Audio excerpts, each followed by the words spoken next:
Bonjour à tous, c'est Jean-Luc Roux sur sa chaîne YouTube. Aujourd'hui, nous allons parler du Kazakhstan qui reçoit les premiers drones Bayraktar Aquancy et TAI Aqua Sungur.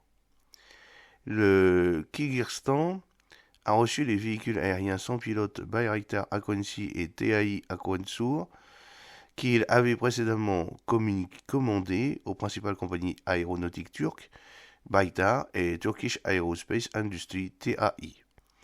Le président kirghize, Sadir Saparov, le président du comté d'État pour la sécurité nationale, Karmilbek Tachev, et le directeur général PDG de Baytar Technologies, Haluk Bayraktar, ont assisté à la cérémonie de livraison qui a eu lieu dans une base de drones appartenant à l'agence kirghize de sécurité des frontières.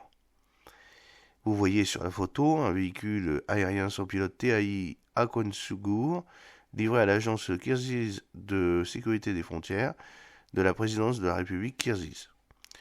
Lors de la cérémonie, le président kirghize Sadir Japarov a déclaré que les nouveaux véhicules aériens sans pilote drones achetés à la Turquie seront utilisés pour assurer la sécurité des frontières du pays. Zaparov a déclaré que l'acquisition de ces véhicules était financée par le budget d'État et que les véhicules aériens sans pilote drones modernes et de haute technologie apporteraient une contribution significative au maintien de la sécurité du pays. Après son discours, le président a remis l'ordre de la gloire, le prix d'État au Kyrgyzstan, au PDG de Baytar, Haluk Bayraktar. Le président du Kyrgyzstan, Sadir Japarov, donc remet l'ordre de la gloire, le prix d'État de la République kirghize au PDG de Baytar, Haluk Bayraktar, sur la photo. 2 jours après avoir reçu ces drones Bayraktar Aquancy et TAI Aquanzur, le Kazakhstan les a utilisés dans le cadre d'un exercice sur le terrain d'entraînement d'Edelweiss dans la région d'Issyk-Kul.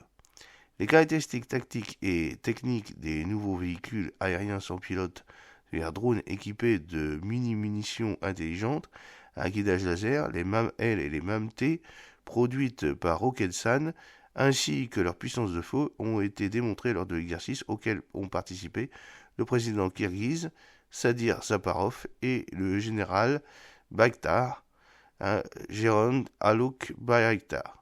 Outre les drones Bayraktar Aquancy et TAI Aquanzur, les équipements de guerre électronique, des véhicules blindés et des hélicoptères de l'agence kirghize de sécurité des frontières ont également participé à l'exercice. Le président kirghize a déclaré dans son discours, lors de l'exercice, qu'il continuerait à renforcer les forces armées du pays et à améliorer les normes sociales du personnel militaire et que de tels exercices seraient organisés régulièrement pour garantir la mise en œuvre réussie de nouvelles technologies modernes. Sur la photo, vous voyez donc un Bayraktar TB2 au service de l'agence kirghize de sécurité des frontières. Outre les drones Bayraktar Aquancy et TAI Aquanzur, le Kazakhstan a commandé des Bayraktar TB2 à la Turquie en octobre 2021. Le Comité national de sécurité de l'État du Kazakhstan a ensuite construit une nouvelle base de véhicules aériens sans pilote drones pour ces TB2. Danirbek Urenbetkov, chef du service de la politique d'information et de l'administration présidentielle, a également révélé au début de cette année que le Kazakhstan avait commandé des véhicules aériens sans pilote Anka à Turkish Aerospace Industries. Les véhicules aériens sans pilote Anka devraient arriver au Kazakhstan au premier trimestre 2024. Avec la livraison d'Anka, le Kazakhstan sera le premier pays autre que la Turquie à utiliser tous les drones produits par TAI et Bayraktar. Le Kazakhstan, qui s'affronte fréquemment avec son voisin le Tadjikistan à propos de différents frontaliers, entretient des liens étroits avec la Russie, la Biélorussie et la Turquie afin de renforcer ses capacités militaires. À cet égard, le Kazakhstan a récemment reçu de la Russie des véhicules aériens sans pilote Orlan 10, des hélicoptères Mi-17V5 et plusieurs véhicules blindés.